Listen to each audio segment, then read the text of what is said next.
Hey everybody, it's Joe from greenlightsound.com, and today we've got another mixing tip courtesy of Joe Chiccarelli. And this one is a mono vocal delay setup that really gives some interesting sound behind the main vocal, and it's going to be using the Waves H delay plugin, which is what Joe Chiccarelli uses for this specific technique. So really quick, let's just dive right into the settings right now. The delay is set to 369 milliseconds. You can kind of fiddle with the delay time if you'd like a little shorter or a little bit longer delay, but around that 369 millisecond mark is what we want here. The feedback is about a quarter of the way of the travel up the knob. It's on Ascend, so of course we've got it 100% wet. Its output's just left at Unity. We have the analog setting on analog 3 right here.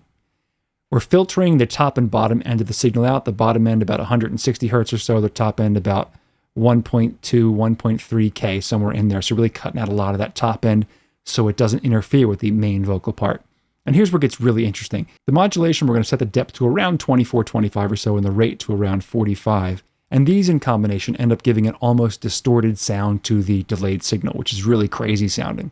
So let's first hear no delay, dry vocal with some pad background parts. Here's the vocal by itself. I don't want to be the lonely one. I don't want to be the lonely one.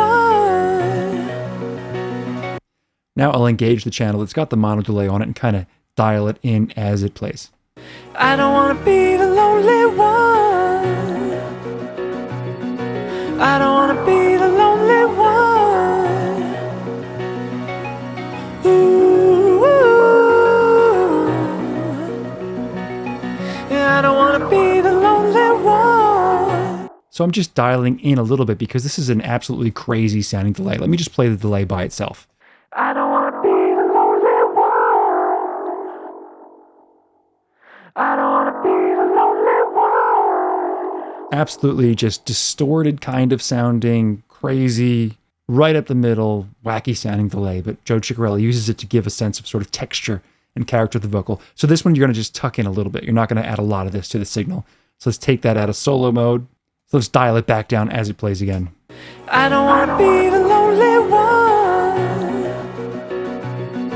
I don't want to be the lonely one.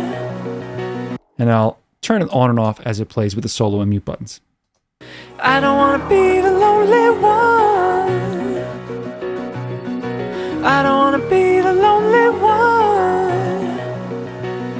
If you just dial in a little bit of it, it just adds a different extra dimension to the main vocal that most other delays wouldn't normally give you because they're not going to sound like this. They're going to be sort of typical stereo widening delays or ping pong delays or something like that. And this modulation section, along with this analog 3, really gives it some dirt and grit, makes it sound really unique, adds some texture to that vocal. So if you're ever looking for a completely crazy delay that's not one of the typical ones you would use, try out this trick from Joe Chiccarelli, a mono delay with modulation almost leading to distortion, really driving it hard, sounding kind of crazy, and just dialing in a little of that underneath that dry vocal. If you have any questions or comments, let me know in the comment section. Don't forget to subscribe if you haven't done so already, so we can keep you in the loop as to what's coming up next, and I'll see you in the next one.